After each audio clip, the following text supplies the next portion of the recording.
Hospital for a year when I was a kid. All the doctors said I should give up sports. Where do you think you're going, young man? The Olympics. You better take this, put your medals in. Thanks, Mum. As long as I can remember, it has been my ambition to become an Olympian. Eddie, you are not an athlete! I just needed to find the right sport. Britain hasn't had a ski jumper since 1929. I'm going to be a ski jumper. He's going to break his neck. I'm gonna break his neck.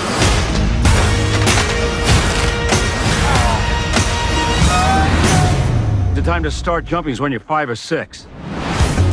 I heard you were a champion, so I was thinking maybe you could give me a few tips. Give up? There's one for free. Watch this guy, number 2 in the world. And he knew what he was doing. It's not actually going to jump, is it? You're not gonna give up, are you? You want your moment, Eddie? You gotta do this for real. Our strategy will best be described as ugly but effective. The Olympics is associated with certain qualities: excellence, achievement. They have no desire to associate with defeat. You're a disgrace to the sport. Good. Personal best! And we're a disgrace! Mr. Edwards. Your jump doesn't count. Because you just changed the rules. Don't I have a right to represent my country? No.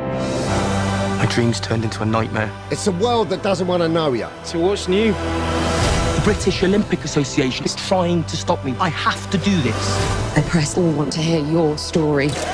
I was kicked off every team I was ever on before I even got a chance to prove myself. I take jumping very seriously, nearly as much as proving people wrong. And where do you think you're going? The Olympics. I thought you might need this. It's higher than you're jumping forward, faster than you've gone before. You can break bones. You're lucky if you can walk again.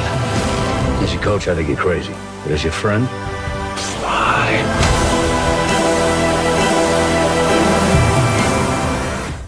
Dis vir my een van die snaakste rolprente en een van die mees inspirerende rolprente wat ek in 'n lang tyd gesien het. En dit het my geïnspireer om vanmôre met jou te praat oor die hart van 'n wenner. Want ek dink nie een van ons wil graag verloor nie.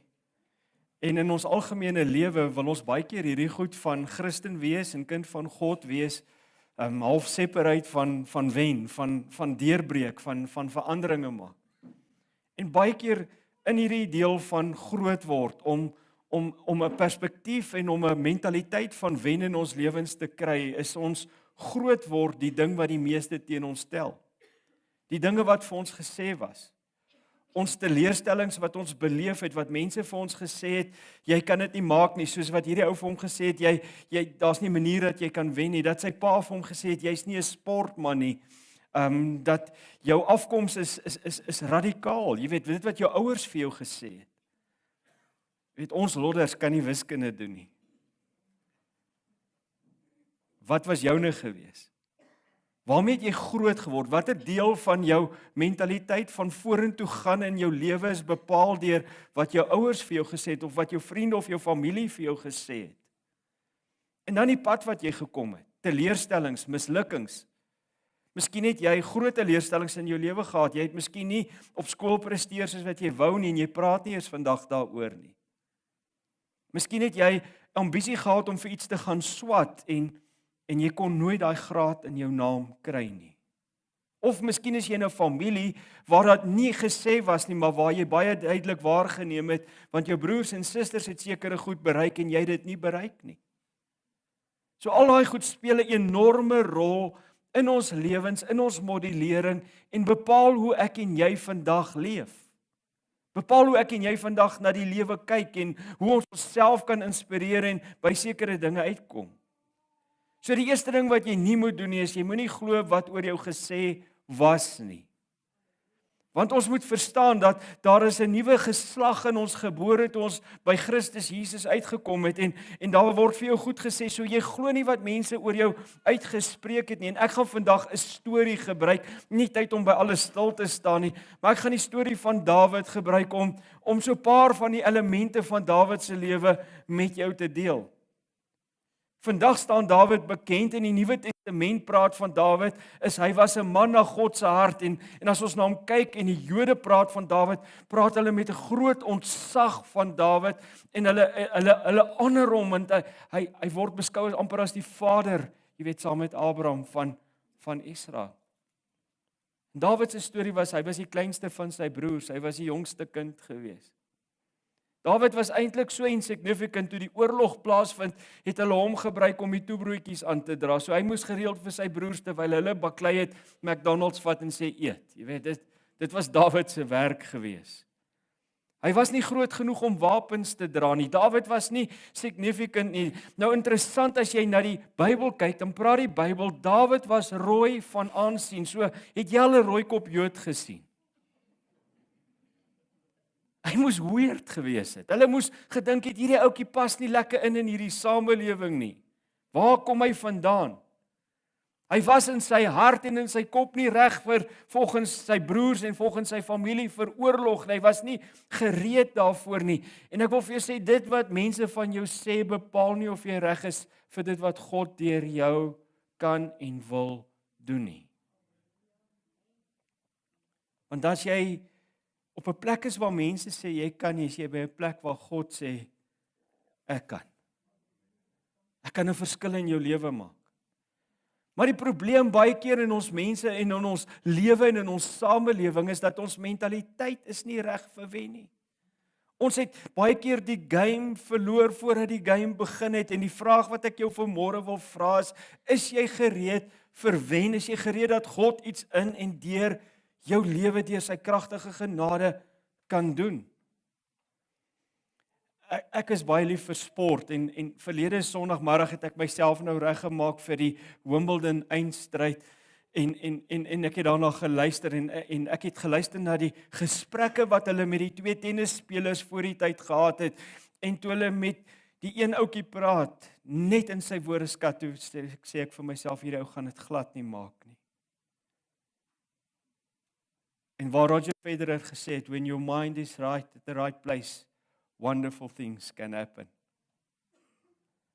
En ek praat hiervan, van in jou sekulêre lewe, want ons skei die goed.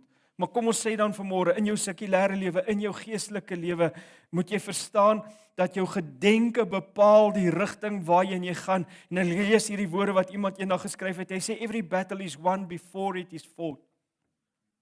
Elke geveg is gewen of verloor voordat dit plaasgevind het. As jou mentaliteit is, ek gaan deurskuur, gaan jy deurskuur. As jou mentaliteit is, ek weet nie of ek dit gaan maak nie, weet ek nie of jy dit gaan maak nie. En weet jy wat is belangrik, is ons gaan deur die lewe en ons verwag dat God vir ons dinge moet doen. Ons gaan deur die lewe dat daar suksesse in ons lewens moet inkom, maar ons berei nie voor daarvoor nie, want ons leef net die lewe van dag tot dag en ons laat die gebeure om ons geloof bepaal, terwyl ons geloof in ons harte moet regkry, want gewoon voorbereiding en beplanning dra tot sukses by. En nou kan ek nie net sê, ag weet jy wat, ek's 'n kind van die Here en ek glo in sy wonderlike genade in my lewe en ek gaan nie voorberei nie en ek gaan nie 'n plan maak en voorberei vir my lewe se sukses, vir my huwelik, vir my kinders, vir my werk, vir dit wat ek wil graag bereik nie. Ons is nie geroep tot passiwiteit nie. En party mense staan so negatief teenoor die lewe en jy kyk na die lewe en jy kyk na dit wat om jou gebeur en jy hoor dit wat om jou gebeur dat jy nooit begin nie. En vanmôre wil ek jou inspireer, begin iewers in jou lewe om jou hart oop te maak sodat dinge kan gebeur in jou hart en in jou lewe. Begin deur klein suksesse te skep, want Dawid se sukses in die storie van hom en Goliat het nie begin by Goliat nie. Dawid se sukses by hom het begin toe hy skape opgepas het, toe hy verantwoordelik was vir 'n eenvoudige taak in die lewe.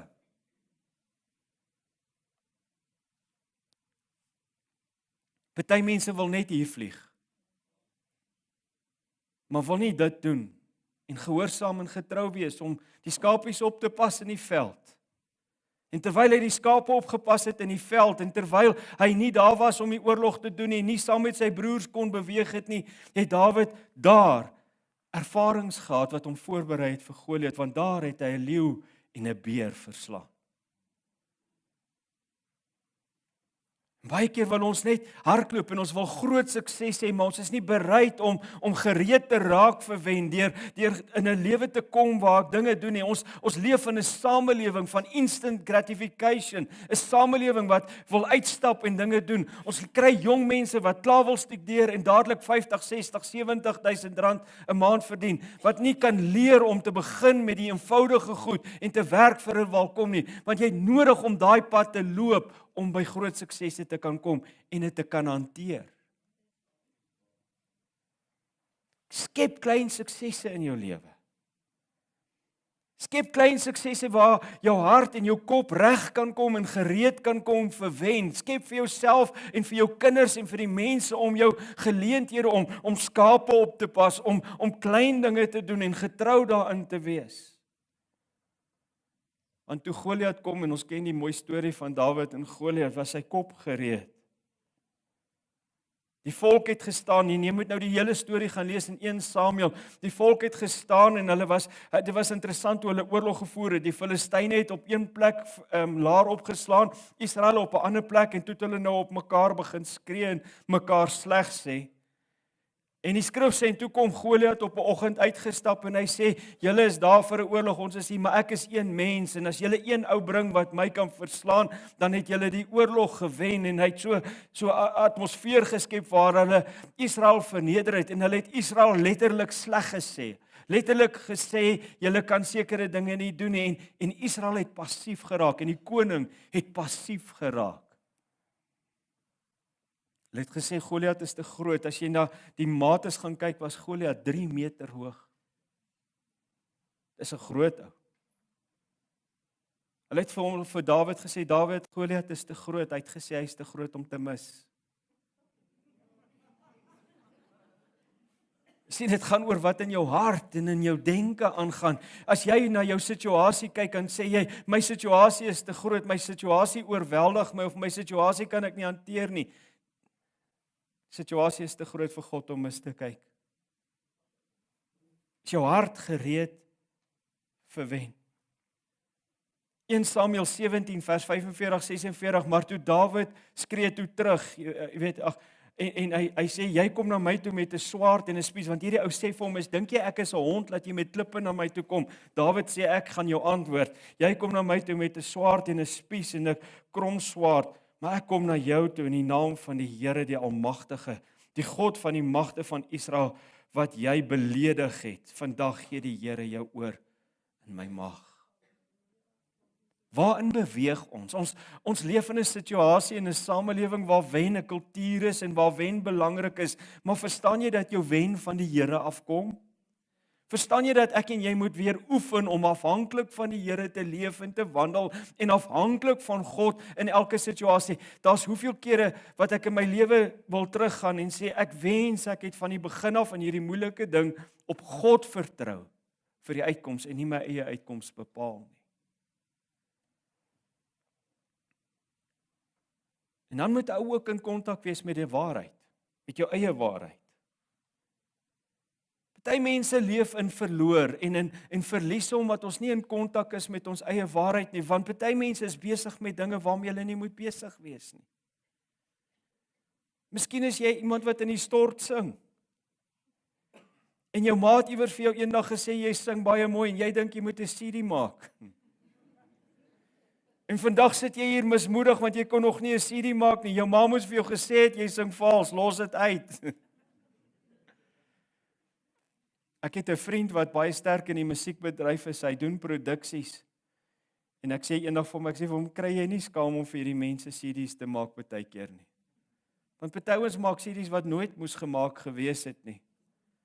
Hy sê, jy sal nie glo nie, hulle stap in, dan sit hulle 40, 50, 60,000 rand op die tafel neer, sê, maak vir my 'n CD of 'n klankding, want hulle is oortuig hulle kan sing.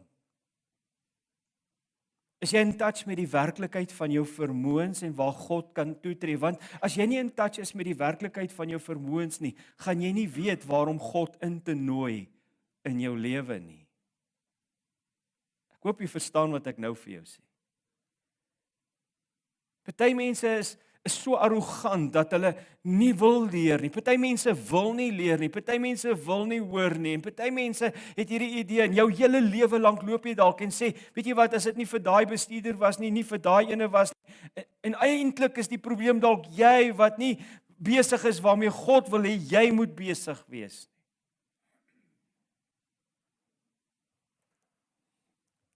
Jy kan die regte ding doen en met die verkeerde hart besig wees en self enorme skade ly en jou hele lewe lank dink jy, ek's 'n victim, niemand sien my raak nie, niemand sien my potensiaal raak nie. Maar al die tyd is dit oor jy nie in touch is met wie jy is nie en wat God vir jou gewire het om te wees en te doen nie. So is baie keer goed om na te kyk.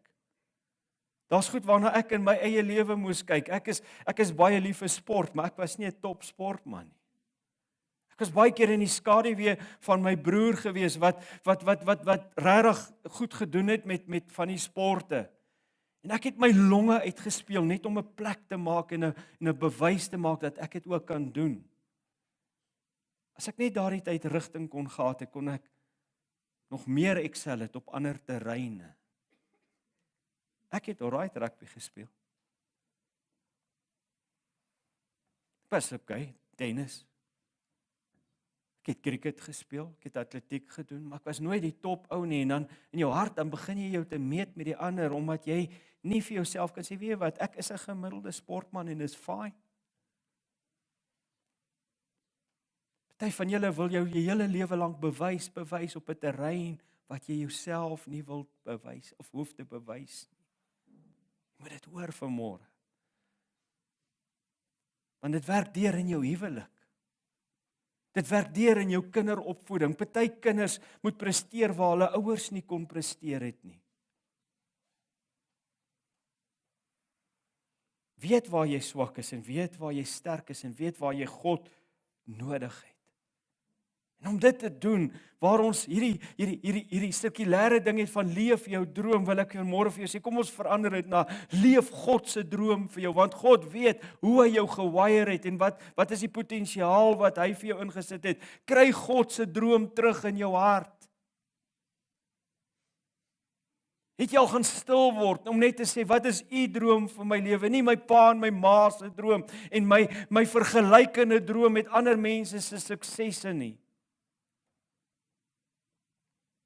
Partykeer besit ons is 'n nederlaag en daardie nederlaag het dalk al lank in jou lewe aangehou en jou lewe is tot vanmôre toe 'n battle om by sukses uit te kom en jy bly jouself meet en sê, maar ek is nie so suksesvol soos daardie persoon nie. Israel was op 'n slegte plek, hulle wou nie eens oorlog voer teen die Filistyne nie, want hulle denk het vir hulle gesê, ons kan dit nie maak nie.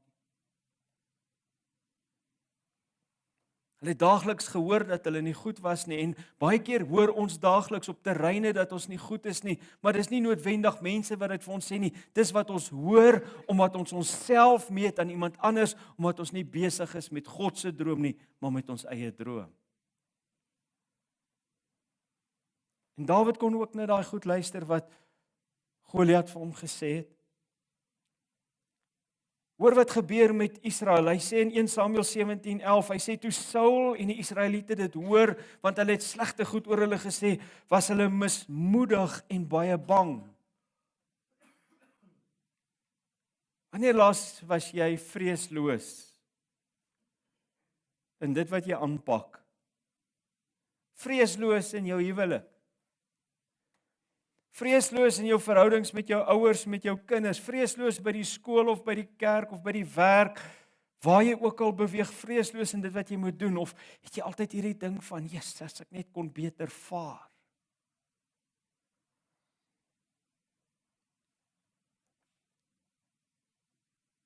Ons leef almal, of baie van ons leef met eendag sal ek. Ek is die laaste tyd met baie dood gekonfronteer en moes 'n klomp begrafnisse doen en het by die grafte en by die kiste van baie mense gestaan of te veel mense gestaan maar die groot ding van hierdie ding wat my getref het is ek het weer opnuut besef hoe kort die lewe is. Weet jy dat die lewe is kort? Ons wens ons kinders groot. Vanoggend terwyl ek in die stort staan, toe dink ek, want ek dink toe nou oor vanmôre se boodskap, en ons wens ons kinders groot, en dis vir my amazing om vandag 'n 30-jarige dogter te hê. Maar dit beteken dat ek 54 is. Is julle by my? Ons dink altyd iewers gaan dit beter raak. Iewers gaan dit mense dink op 'n ander plek gaan dit beter raak. Ek gaan 'n beter opportunity op 'n ander plek hê. Jy kan jouself bejammer of jy kan jou droom uitleef waar jy is. Hierdie ouetjie in hierdie storie was amazing geweest. Hy's met polio gebore en hy was krepeel en hy het 'n beenstit gedra. Die fliek is gebaseer op 'n ware verhaal. En almal het vir hom gesê jy mag nie sport doen nie, jy kan nie sport doen nie. En hy het hierdie ding gehad vir my, ek is in staat om dit te doen. En hy het sy regte droom in sy hart gekry. Maar hy het homself nie bejammer nie. Jy sit en sê as ek net ander gehad het. Wees bly jy het my nie as jou pa gehad nie. Is altyd iets om voor dankbaar te wees. As ek net in 'n ander huis kon groot word, as ek net nie uit my ver uitgekom het. As ek net ouers gehad het wat die geld gehad het om vir my studies te betaal. Sit jy jouself in bejammer of staan jy op en sê ek gaan begin uitleef waar ek is? En in die uitleef het jy al geval. En in die val het van ons wat vanmôre hier sit bly lê. Vanmôre wil ek vir jou sê, staan op as jy val. Daar's nie 'n ding van bly lê nie. As jy in jou lewe vir 'n dag lank bly lê, het jy moeilikheid, want dan word dit 'n tendens in jou lewe om te gaan lê wanneer dinge swaar gaan. Ekskuus as ek vanmôre in jou gesig is, maar jy het gaan lê oor jou huwelik, jy het gaan lê oor jou werk, jy het gaan lê oor jou ouers of oor jou familie, jy het dalk gaan lê oor jouself, waarheen God jou begin vat het. Daar was 'n droom in jou hart gewees, maar jy het iewers gaan val, of jy het sonde gedoen. Jy dink, nou is ek gediskwalifiseer, nou straf die Here my. Dawid se lewe was 'n lewe waar hy, selfs as koning, het hy van die grootste goed gedoen. Hy het 'n ander man se vrou gevat. Hy het uiteindelik bepaal dat daai vrou se man om die lewe gebring word. Hy het gelê. Maar hy het dadelik weer opgestaan en dis wat hom 'n man na God se hart gemaak het. En jou opstaan lê nie in jou eie krag nie. Dis God wat jou wil oprig deur sy genade. Vanmôre staan God voor jou en sê vir jou, waarom lê jy? Ek kom nie met judgment, ek kom met liefde. Jy hoef nie te lê nie. Jy hoef nie te lê nie, want ek het 'n prys betaal dat jy kan opstaan vanmôre. Laat toe dat God se hand jou oprig. Nooi God weer in jou persoonlike lewe in. Nooi God weer in jou huwelik in. Nooi God weer in jou bestaan in. Ons maak 'n hengse storie van om goed uit te sorteer, terwyl God het in Christus dit uitgesorteer. Jy kan vanmôre opstaan en sê in die naam van die Here gaan ek opstaan. Jy hoef nie te gaan en vreeslike public confessions te maak nie. Staan net op in die naam van die Here en begin doen wat hy wil hê jy moet doen. En sy hand is daar. Toe ek amper 10 jaar terug uit die bediening uitgegaan het van die mense wat om my was vir my gesê, jy sal nooit weer dit maak in die bediening nie. Vir my 'n lekker oggend om te smile daaroor. Want God se droom is groter as wat enige iemand oor jou uitspreek. En dit sluit jou in. Hoor jy vanmôre? Dit sluit jou en my in, wat oor onsself goed uitspreek en sê, ek kan nie weer opstaan nie, jy kan opstaan, want God se krag en God se genade is genoeg vir jou vanmôre. Maar weet wat is die ander probleem, as jy 'n paar keer geval het en 'n paar keer seer gekry het en 'n paar keer teleurstellings gehad het, dan begin jy uitstel, en ek wil vanmôre vir jou sê, moenie uitstel nie. As jy gaan wag vir die regte tyd en vir die regte omstandigheid, gaan niks in jou lewe gebeur nie. Hoe lank wil jy wag? As jy gaan wag op emosie om by te kom, jy weet emosie om jou emosie van buite af te kom om my te inspireer om op te staan, gaan daar niks gebeur nie. Jy moet intentioneel 'n besluit neem en sê, hierdie is die laaste dag wat ek op my knie of op my rug is. Hierdie staan ek op in die naam van die Here en ek gaan 'n verskil maak in my huis. Ek gaan 'n verskil maak in my lewe waar ek is. Uit ervaring kan ek vir jou sê dat sukses en happiness lê nie op ander plekke nie. Dit lê binne in jou hart. Dit lê in jou mentaliteit. Dit lê in waar God jou geplant het om te wees. En as jy vanmôre op 'n plek is waar jy ongemaklik is dit nie noodwendig dat dit God is wat jy op 'n verkeerde plek het of dat jy op 'n verkeerde plek is nie. Dis dalk net dat jou mind nie op die regte plek is nie. En julle ken die ou spreekwoord van uitstel kom afstel. Die lewe is kort, mense. En party ouens sê I'll do it later. En ek het vir julle 'n spesiale kenteken daarvoor gemaak, want Nike sê just do it. Maar as jy dit op 'n ander manier doen en jy bly uitstel in jou lewe en jy procrastinate aan mekaar oor dinge, dan sal jy agterkom dat daar gaan niks in jou lewe gebeur nie. Jy gaan more of the same in jou lewe hê by elke plek. Jy kan van werk verander, jy gaan frustrasie by die volgende werk beleef, want as jy procrastinate, gaan daar geen vrug en sukses in jou lewe wees nie, want God wil deur jou werk en 'n verskil maak. Amen. Jy kan nie 'n golf onderste bo ry nie. Jy gaan op jou kop val. Miskien is dit wat fout is. Kyk, ek het niks gesê nie.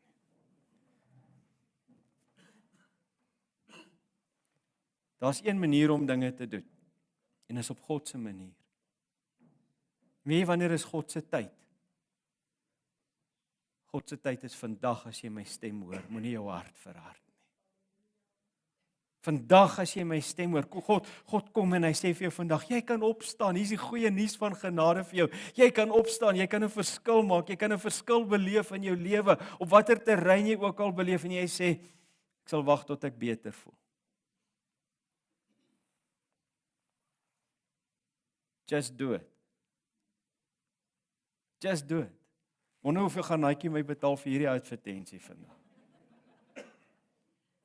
Dawid moes uittreë en sê, I'll do it. Iewers moet iemand opstaan en sê, I'll do it. Iewers moet iemand opstaan en sê, ek gaan 'n verskil maak, ek gaan dinge laat gebeur. Weet jy wat? God wil baie groter dinge deur hierdie gemeente bereik, en hy soek mense wat sê, ek sal vandag my hart en my lewe gee daarvoor. God wil baie dinge deur jou doen, maar as jy bly sê, ag eendag, miskien as dit gebeur, miskien as ek weet jy wat, dit maak nie saak waar jy op jou journey is nie, God wil jou vanmôre oprig en iets in jou plant deur sy gees wat 'n nuwe vrug is, 'n nuwe impak en 'n nuwe passie is wat 'n verskil kan maak.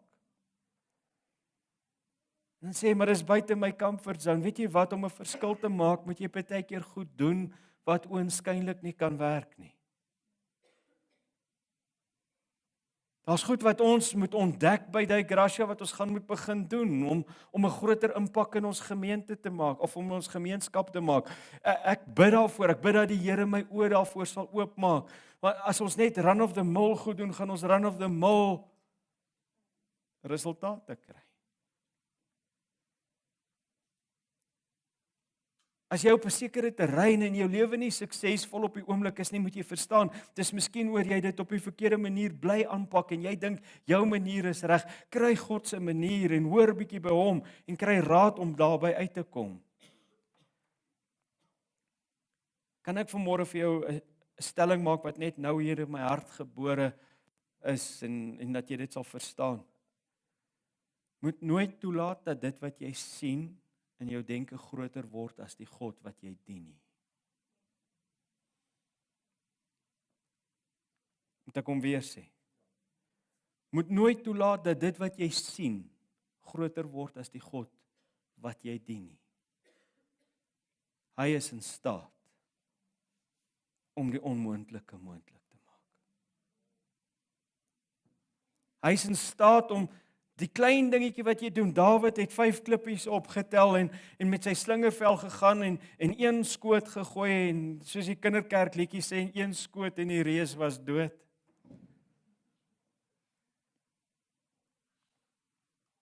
Want God is groter as enigiets wat jy vanmôre face in jou lewe.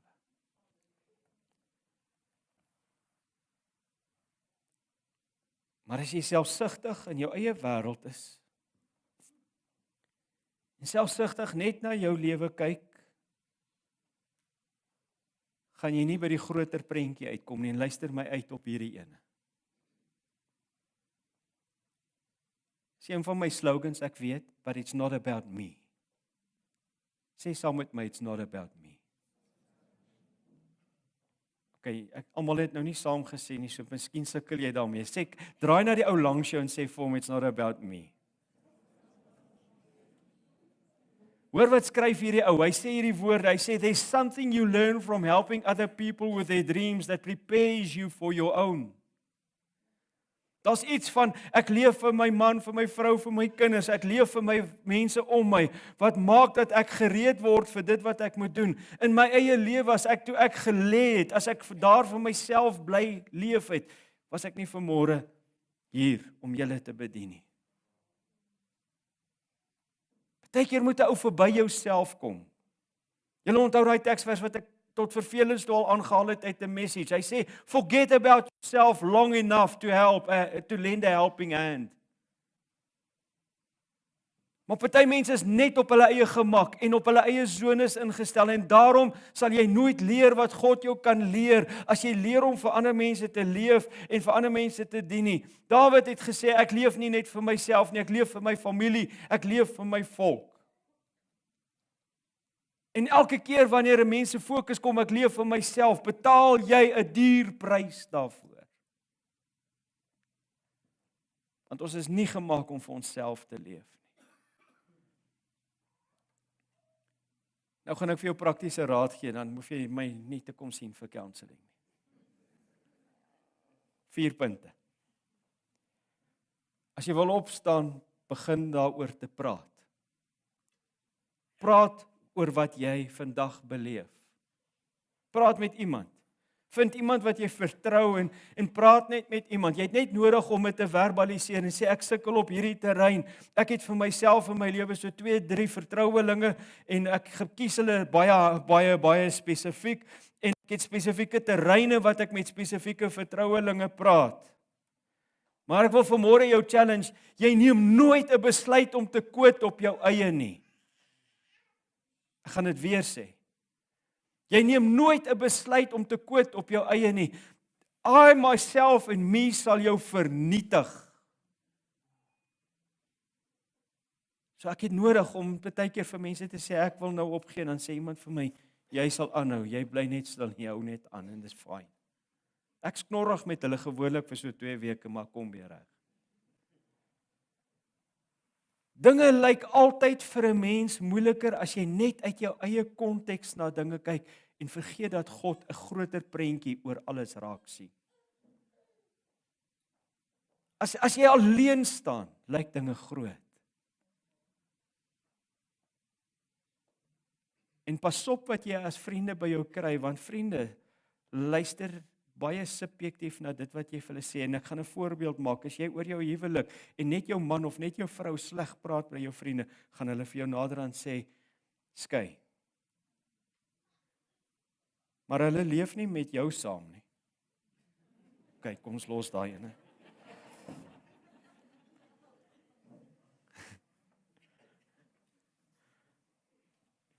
Julle moes nou julle liggaamstaal gesien het.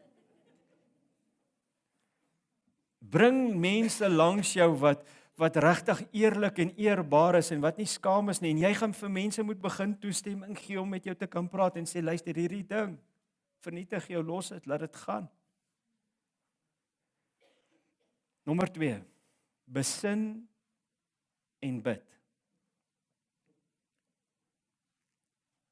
Miskien moet jy besin waarmee jy besig is. Miskien wil jy 'n punt bewys. Miskien moet jy sodanig besin om by sukses in jou lewe uit te kom, dat jy regtig kyk daarna om jou lewe te realign, want miskien is jy die hele tyd besig net met I, myself and me. Miskien moet jy besin.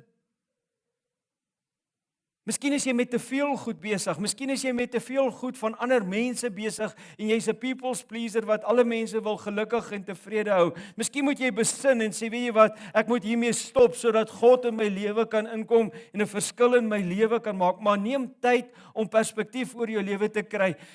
Een van die goed wat ek baie keer in berading agterkom, is mense gaan sit nie net vir 'n uur stil en gaan dink oor hulle eie lewe nie, want as jy dit doen, gaan jy al klaar baie antwoorde kry.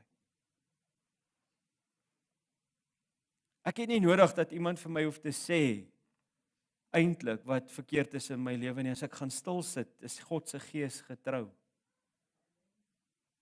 En dan sal hy vir my baie keer sê, jy's weer besig met people's pleasing. Jy's weer besig om jouself te wil bewys. Kry jou fokus reg, los dit, doen dat. En sy gees is getrou. Maar wanneer jy bid, en hier's die ding, ons bid lysies is, Here, gee vir my, gee vir my, gee vir my, gee vir my, en doen vir my. Wat van Here, wys vir my, deur u wonderlike wysheid, en maak my. Wanneer laas het jy oor jou lippe gebid, Here, maak my, vorm my. So besin en bid. Nommer 3, memoriseer God se woord. Kry woord in jou hart, en dit gaan nou vreeslik snaaks klink, maar memoriseer God se woord. Vind verse wat fokus op volharding en herinner jou daaraan, want baie keer wil ons net versies hê wat vir ons 'n mooi beloftetjie maak. Nee, jy gaan moet volhard om by die beloftes uit te kom. Kan ek dit vir jou weer sê vanmôre? Dit gaan nie met magic gebeur nie. Hulle kan oor jou profeteer wat hulle wil, mense kan vir jou sê wat hulle wil, jy kan self ontdek in die woord van God wat jy wil. Want as jy nie vasbyt nie, gaan dit nie gebeur nie, want party mense quote te gou. Ek het vir jou 'n lysie gemaak, sommer so 4-5 teksverse gevat en vir jou geprint en vanmôre uitgedeel. Vat daai verse, begin nie goed memoriseer. Want God se krag word in swakheid volbring. Maar weet jy wat, toe Jesus in versoeking kom in die woestyn, het hy nie gekom en mense ingeroep om die duiwels uit te dryf en allerlei dinge gedoen en gesê nie. Weet jy wat het Jesus gemaak? Sy woord was dit: daar staan geskrywe. Ek wil jou weer uitdaag. Begin weer God se woord lees. Ek wil jou regtig uitdaag. Begin weer God se woord lees. Iemand stuur vir my 'n grappie hierdie week oor 'n lepel. En die dominee het by mense gaan huisbesoek doen en hulle het met 'n baie fancy lepel vir hom toe nou ek dink tee of iets gegee om te drink, en toe hy nou weg is, toe's die lepel weg en hulle het toe nou maar gelos. Vir eers dink hulle, wat 'n skeilie dominee het hulle, want die lepel is weg. En toe maak hulle later moed by mekaar om hom te sê, hoor jy, toe jy laas by ons was, het ons vir jou een van ons fancyste lepels gegee. En vandat jy hier was, is hy weg. Toe sê hy, ja, ek het hom vir julle in julle Bybel teruggesit. Pas op as ek by jou kom tee drink. Ek wil jou uitdaag. Kry weer 'n liefde in jou hart vir God se woord en memoriseer sy woord, laat dit in jou lewe ingaan. En dan volgende punt is, partykeer moet jy 'n blaaskas vat. Vat net 'n time out. Jy's so besig om te strive. Jy's so besig om 'n ding te veg dat dit jou vandag oorweldig. Time out. Die skrif is duidelik, die skrif leer vir ons, hy sê, be still and know that I am God. God sê vir jou, raak rustig in my genade hand, raak rustig dat ek met jou kan praat, raak rustig dat ek jou selfs kan versterk. Partykeer in tye wat ek gesê het, Here, vandag moet U vir my antwoord gee, het die Here vir my gesê, raak stil dat ek jou eers kan sterk maak. Jy's nie eers gereed in jou kop vir die antwoord wat ek jou wil gee nie.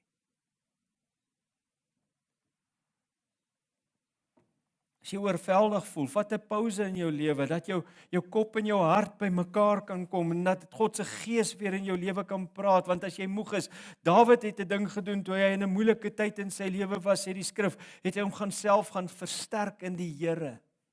In die middel van 'n oorlog waar hy moes besluite neem by Siklag, waar hy moes dinge doen, het hy een kant toe gegaan en gesê, ek gaan nie na ander mense se stemme selfs luister nie.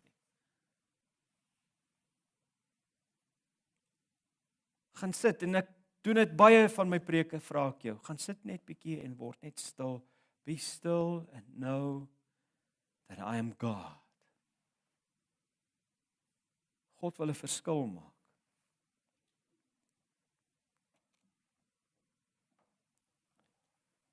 Weet jy wat gaan jou lewe verander, en jy moet nou vanmôre hoor, want dis waarheen ons nou gaan, en dan sluit ek af. Is God se liefde gaan in jou hart wen, as jy hom 'n kans gee. Dis nie jy wat gaan wen nie, dis sy liefde wat jou gaan laat wen. Dis sy genade wat jou gaan laat wen. Dis oorweldigende liefde wat jou perspektief gaan verander oor jouself en oor die lewe. Dis sy oorweldigende liefde wat vanmôre vir jou sê, jy's eintlik wonderlik. Jy's weinig minder as 'n goddelike wese gemaak. You can do it. Hierdie is nie net 'n feel good nie, hierdie is 'n feel different. Want dit is sy gees wat vanmôre vir jou sê, ek omvou jou met my liefde. Jou liefdevolle Vader wil dat jy wen. En ek wil dit vanmôre vir jou sê, hy wil dat jy wen, want hy staan agter jou. Sy gees is jou krag. Jy moet dit vanmôre hoor, sy gees is jou krag.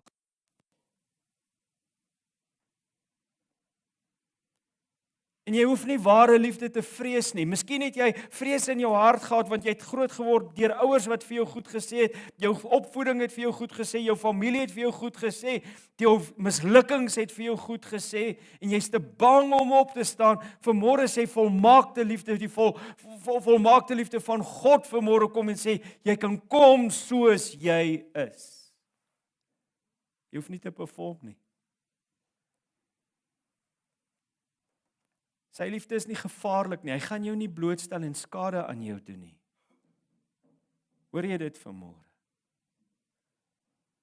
Dis nie vernietigend nie, sy liefde is nie vernietigend nie, maar sy liefde veroorsaak ook nie luiheid nie, sy liefde veroorsaak nie dat jy net sit en wag dat iets moet gebeur nie, inteendeel, sy liefde gaan jou dryf, want die ware liefde van God dring ons, daar maak 'n passie in jou hart en in jou lewe waar, en weet jy wat, jy hoef nie te vrees om in sonde blootgestel te word nie, want sy liefde kom nie om jou bloot te stel nie, sy liefde kom om jou heel te maak. Kyk, gereformeerde smile nou, charismate sê amen. Jy moet dit hoor. Hy gaan nie kom en jou uithaal met 'n sambok nie, hy gaan kom en hy gaan jou omvou waar jy gevou het. En hy gaan saam met jou journey en hy gaan jou nie los nie, want hoe meer jy van God se liefde ontvang, hoe meer vrees jy sonde en hoe meer vrees jy skaamte en hoe meer worry jy nie meer oor dit goed nie en hoe meer is jou fokus net, ek is by God en hy is vir my genoeg en hy is al wat ek nodig het. Moenie bang wees nie. Word deurdrink van sy liefde. Ek wil jou vanmôre vra, maak jou hart oop. En word oorweldig deur die liefde van God. Want dis wat jou hart 'n wenner maak, liefde wen. Dis nie al jou prosesse en al jou werke en al jou efforts wat jy insit wat wen nie. Dis sy liefde wat wen. Mag ek 'n oomblik nog daarby stil staan? Sy liefde doen jou lyf goed. Want hy al druk van jou af.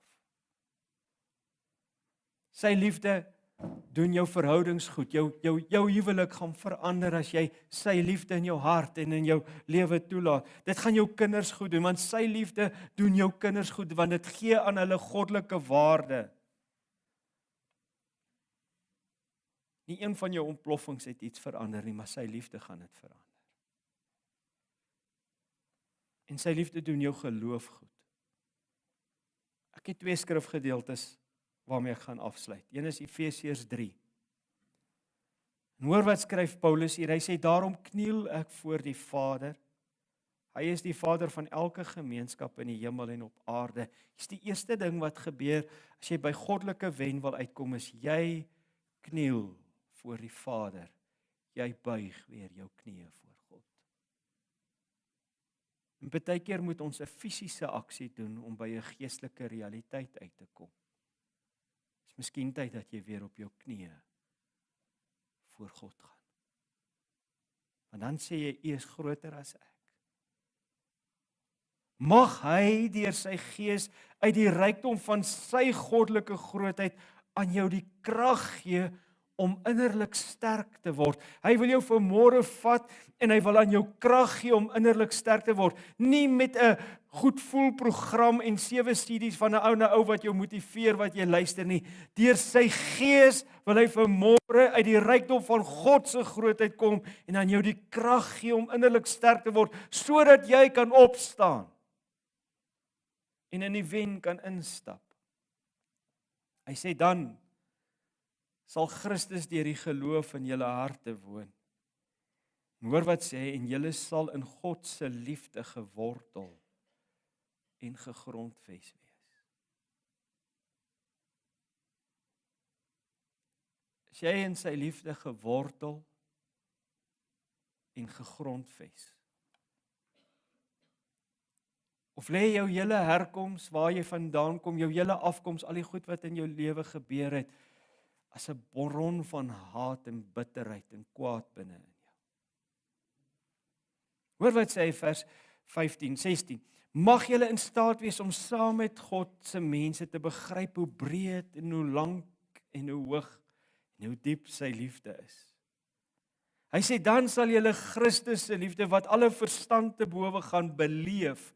Mag julle heeltemal met die volheid van God vervul word. Weet jy wat is die volheid van God? Gaan lees dit in die konteks van Efesiërs 3. Die volheid van God is nie 'n ervaring nie, die volheid van God is nie 'n inspirasie nie, die volheid van God is liefde wat jou sterk maak en wat jou menswees verander om God se beeld en God se droom uit te leef.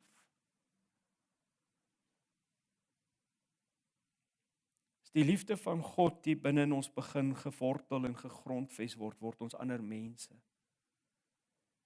Dan maak al daai goed waarmee ek en jy groot geword het, en al die goed wat vir ons gesê was, glad nie meer saak nie. Want dan sal julle Christus se liefde wat alle verstand te bowe gaan beleef.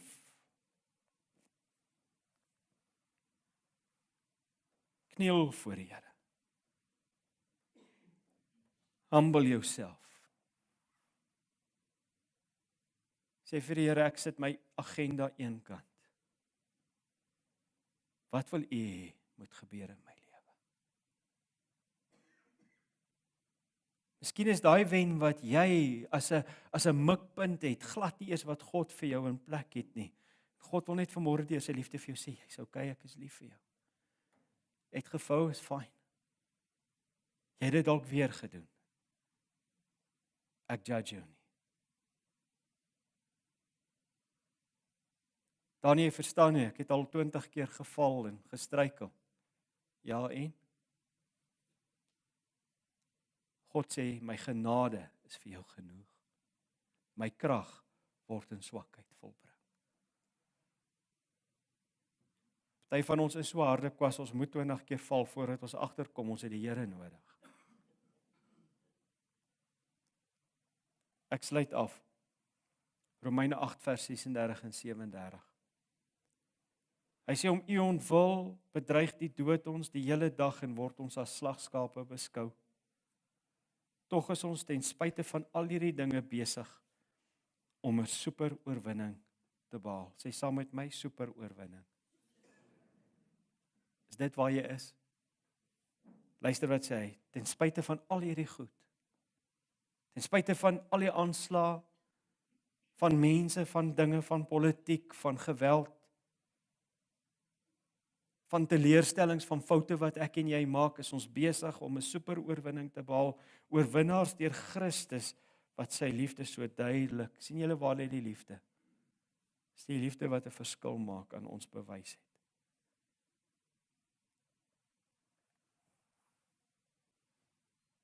Ons harte moet weer harte van wenners word. En om by 'n wennerhart uit te kom, gaan dit nie oor arrogansie nie. Dit gaan oor die humble liefde van God wat my transformeer. Amen. Mag God jou help om nie te bly lê nie, maar op te staan. Mag God jou help vanmôre om 'n ander prentjie in jou lewe te kry van wen. Dit maak nie saak watter pad jy gekom het nie, maak nie saak hoeveel keer jy gestruikel het. Maak nie saak of jy vanmôre nog die stof ruik van vanmôre se op jou neus val nie. Vandag is sy stem, vandag is sy tyd. Kom ons sluit ons oë vir 'n oomblik.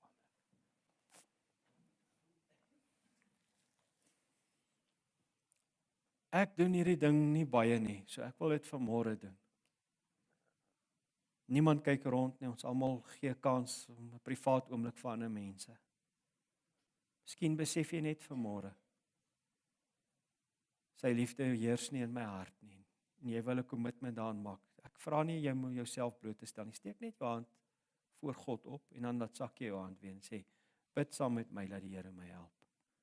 Want dit gaan net oor 'n kommitment, dis waaroor 'n hand wat op gaan. Ek het U nodig, ek het U nodig. Ek kan hom dadelik weer laat sak. Is daar nog iemand? Ek gaan vir jou bid. En hy hoor jou hart, hy sien jou hand vandag, maar is nodig dat jy jouself sal verneder en sê, hier is ek het die Here nodig.